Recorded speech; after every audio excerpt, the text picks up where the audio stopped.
और उसका पुत्र पालक होगा, पालक का पुत्र होगा विशाख युग, उसका पुत्र रजक और नंदीवर्धन होगा। ये प्रतद्यवंशी 5 राजा 138 वर्ष पृथ्वी का राज करेंगे कलयुग में। और प्रत्योत संज्ञक राजाओं के बाद शिशुनाम नाम राजा होगा, महानंदी इत्यादि राजा होंगे। ये 10 राजा 360 वर्ष का राज करेंगे पृथ्वी का। और महानंदी का पुत्र अपनी माता सूत्री के गर्भ से उत्पन्न हो नंद नाम से प्रख्यात होगा, उसी का नाम महापद्म भी होगा। यह चक्रवर्ती राजा क्षत्रियों का नाश करने वाला होगा। कहते हैं अधार्मिक, वे लोग इसके बाद अधार्मिक हो जाएंगे।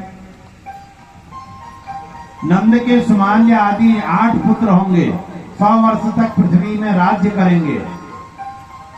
और इसके बाद चाणक्य अपने पर विश्वास रखने वाले नंद के पुत्रों को नष्ट करने, अपने पर विश्वास न रखने वाले नंद के पुत्रों को नष्ट करने के लिए चंद्रगुप्त मौर्य को राजगद्दी पर बिठाएंगे।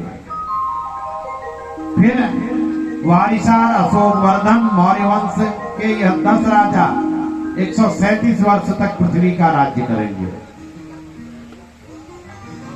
और इसके बाद धीरे धीरे राज परंपरा खत्म होने लग जाएगी, अत्याचार बढ़ने लग जाएंगे,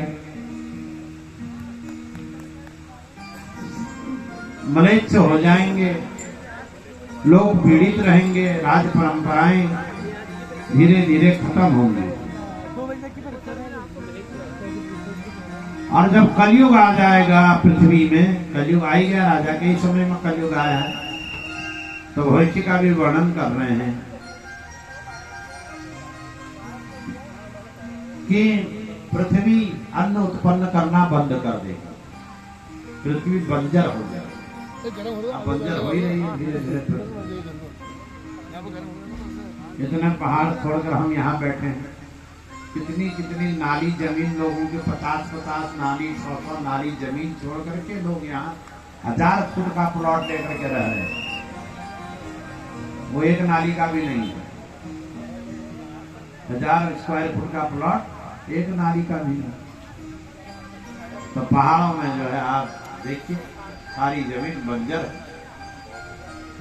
पहाड़ भी छोड़ दीजिए, यही बंजर समझिए आप। तो आप इतने मकान लग गए तो बंजर ही तो है पृथ्वी।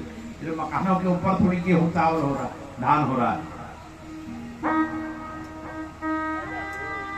हम लोग जो पढ़ते थे तो मैं आपस में उपहास में कहते थे, लोग अपने लेंटर में जो है धान बोएंगे, गेहूं बोएंगे। और हम देख रहे हैं लेंटर में लोग बो रहे हैं। सब्जियां तो लेंटर में लगाई नहीं, हम स्वयं लगाते, दूसरों की क्या बात है।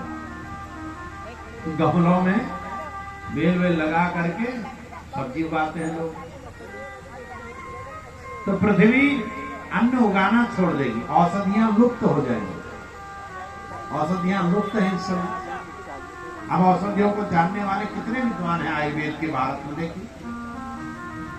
पीएमएस करने वाले तो बहुत लोग बच्चे कर रहे हैं, परंतु आयुर्वेद को ठीक तरह से आत्मसात जिन्होंने किया होगा ऐसे बहुत कम लोग हैं। तो धीरे धीरे औषधियां भी लुप्त होने लग जाएंगी। और कहते हैं पृथ्वी में अनावृष्टि होगी, बारिश नहीं होगी, भूखमरी हो जाएगी, चिंताएं बढ़ने लग जाएंगी। आज का व्यक्ति चिंताओं से ही मर रहा। जितने हार्ट अटैक हो रहे हैं, क्यों हो रहे हैं? डिप्रेशन में जाने से, चिंताओं से। इतनी चिंताएं हैं लोगों को कि उसके कारण लोग रोगी हो रहे हैं और फिर मृत्यु को प्राप्त हो रहे हैं। कलयुग में ऐसा होगा, जैसा भागवत जी में लिखा है ऐसा हम लोग देख भी रहे, ऐसा नहीं। और कलयुग में मनुष्यों की आयु भी बहुत कम हो जाएगी। कलयुग में मनुष्य की आयु पहले तो 120 वर्ष बताई, फिर 100 वर्ष की हो गई।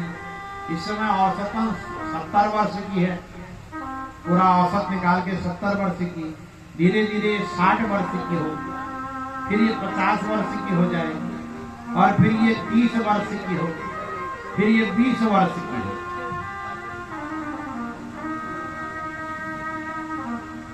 और कोई व्यक्ति यदि 50 वर्ष जी ले, मतलब 32 वर्ष से 50 वर्ष के बीच में यदि जिएगा,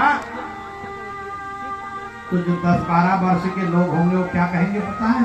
देखो कितना पुण्यशाली था कि 50 वर्ष जी के गया, 32 वर्ष जी के गया। जैसे अभी हम लोग कह रहे हैं, देखो 93 वर्ष के थे, कितने पुण्यशाली थे। ऐसे आगे को लोग कहेंगे। वर्णाश्रम धर्म नष्ट हो जाएगा, ब्राह्मण क्षत्रिय वैश्य शूद्र ये कुछ नहीं होगा, सब सामान्य हो जाएगा। हो ही गया धीरे धीरे, वर्ण व्यवस्था अपनी समाप्ति की ओर है। और भक्षा भक्ष होगा, भक्षा भक्ष का भी विचार लोग नहीं करेंगे, क्या खाना चाहिए क्या नहीं खाना चाहिए इसका भी विचार नहीं करेंगे। चारों ओर अत्याचार ही अत्याचार होगा कलयुग में। जब चारों ओर अत्याचार होगा, तब कलयुग के अंतिम समय में भगवान का आविर्भाव। संभलग्राम मुख्यस्य ब्राह्मणस्य महात्मनः भवने विष्णु यशसा कल्कि प्रादुर्भविष्यति। तब कलयुग के अंतिम चरण में भगवान का अवतार होगा। कहां? संभल गांव। अब कुछ लोग कहते हैं कि ये संभल गांव दक्षिण में है, कुछ लोग कहते हैं कि नहीं, यही मुरादाबाद मंडल में चंदौसी में संभल गांव है। तो जहां भी भगवान अवतार लेंगे, भगवान ने अवतार लेना है। और भगवान जिन ब्राह्मण देवता के यहाँ अवतार लेने वाले हैं, उनका नाम होगा विष्णु यक्ष शर्मा। उनके यहाँ भगवान का अवतार होगा।